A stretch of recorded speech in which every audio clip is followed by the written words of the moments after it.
Hi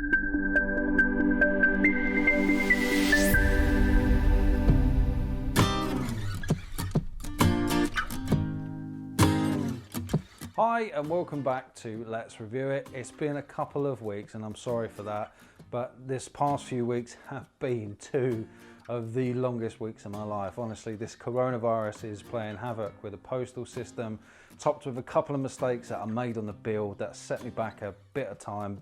I wasn't able to get the MOT done, which was really frustrating. So I'm blissfully aware that that is not a rideable RS125, but because of the good weather, it'd be rude not to. So before I get into the reasons why the build's been delayed and giving you an update on what I've actually done, I said in the last episode that I'd give away some of the anodized stuff. So thanks to all of you guys who have liked and shared the page and for all of your great comments. And I've actually taken all of the entries and put them into my helmet. So just think about that for a second. All of you guys have been inside my helmet. So here we go. Let's just hope whoever's won doesn't live in like Botswana or something like that. So, okay. So, congratulations to Phil Dunstan. There you go. Phil, you are a winner.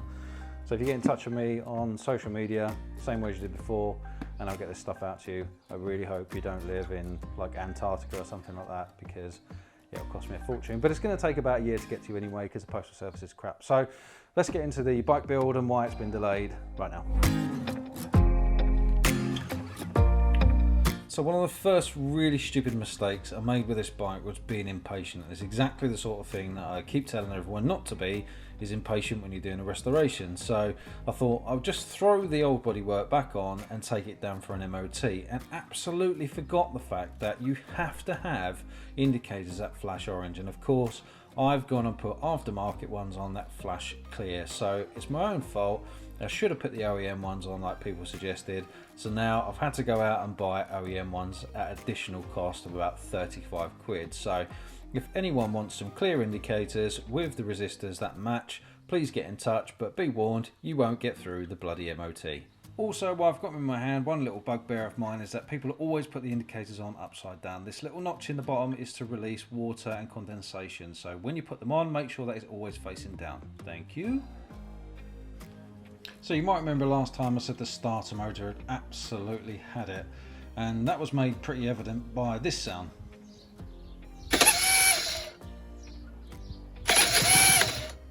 So it cost about 35 quid. I got myself a patterned part, and to remove the starter motor it's quite simple. You just undo this one screw to remove the electrical connection, and then there are two Allen key bolts that you'll need to undo. These are quite tight and they're quite difficult to get to, so be patient and just take them out slowly, and then you'll need to gently rock the starter motor backwards and forwards to loosen it up from the gear before removing it. I don't want to damage my exhaust that I just painted, hence the cloth, but mine came out relatively easy. It took a little while of rocking it backwards and forwards, so just be careful. So this is the comparison. You can see mine's quite corroded, the electrical connection is a little bit corroded. I'm going to need to grease this up a little bit before I put it back in, and it's obviously got a new seal on there as well. You're going to need to align the splines with the gear cog in here. Again, you need to be a bit gentle, a bit patient, just gently rock it backwards and forwards until it eases itself back into the gears. A top tip with this is to put the right hand bolt into the actual starter before you realign it, as it's very difficult to push it back in afterwards. And then obviously you just need to reconnect the electrical connection and give it a spin over just to make sure everything works okay.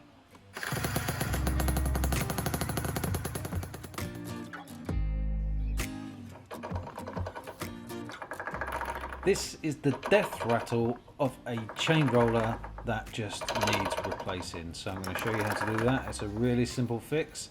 You just need to remove the countered fairing bracket. As you can see here, it's countered with a 13mm nylock on the back. This is what we're dealing with. So mine has worn all the way down to the metal, which cannot be doing the chain any good. It will be generating a lot of friction, and obviously it's not rolling. So this is what it should look like. See, there's a bearing in the center that allows the roller to move. It should be lubed up and it should help your chain to survive a lot longer. So Bolt goes through, washer on the back, chain roller goes in, and then obviously your fairing mount, and finally the bolt. Really simple job, makes a world of difference and will stop your chain from eating itself alive. And finally, your chain should sound like this. Lovely and quiet. So you might remember last time that I reconditioned some pillion pegs, and unfortunately they turned out to be the wrong ones for my model. So I've managed to get hold of another set. I've reconditioned those with this lovely Hammerite stuff, and now I'm going to rebuild them. But before I do, just check out the difference, and this just goes to show that you've got to be careful with what you're buying and what people are advertising, because these are staggered a lot less than clearly the ones that are designed for later models. So I'm just going to go ahead and reassemble. You've got to remember to put the spring and the ball bearing back in, as this is what will lock the pillion peg back in place once it's back on the footrest.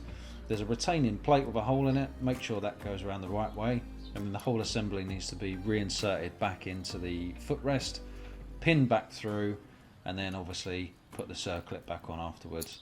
The thing with these is you can use a circlip, a proper set of circlip pliers, but actually you can usually push them up back on by hand. They're quite small and they're more like a spring clip. So there you go.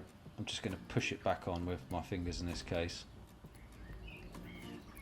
For larger circlips you definitely need proper circlip pliers, and then obviously just bolt it back to the bike, and then obviously on the other side I'm going to be able to bolt it to my aero can as it should have been.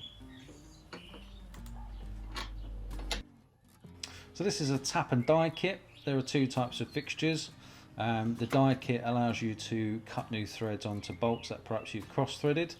The tap kit, it looks exactly like a tap, and will allow us to thread a hole into the swinging arm to allow us to put paddock stand bobbins on. So that's what we're going to do.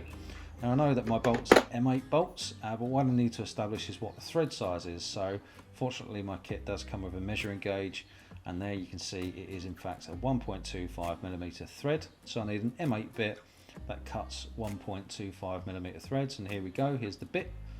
You can see it embossed on the side there.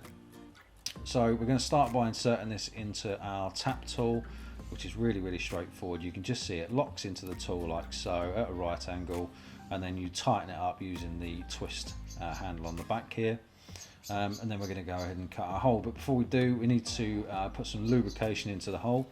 If you don't do this over time, it will slowly wear your bits down, so it's quite an expense if you do need to keep replacing them. So a bit of WD-40 will save you a lot of hassle.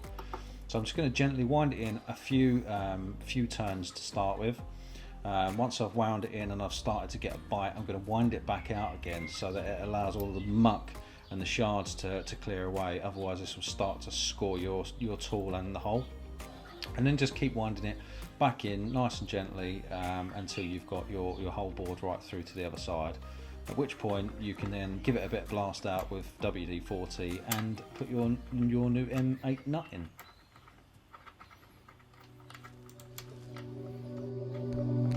I don't normally endorse other businesses on the channel. It's not really what I do, but being a restoration project, I've had to rely on quite a few other people for help and support, and one of the people that I've used quite a bit is LCP Breakers.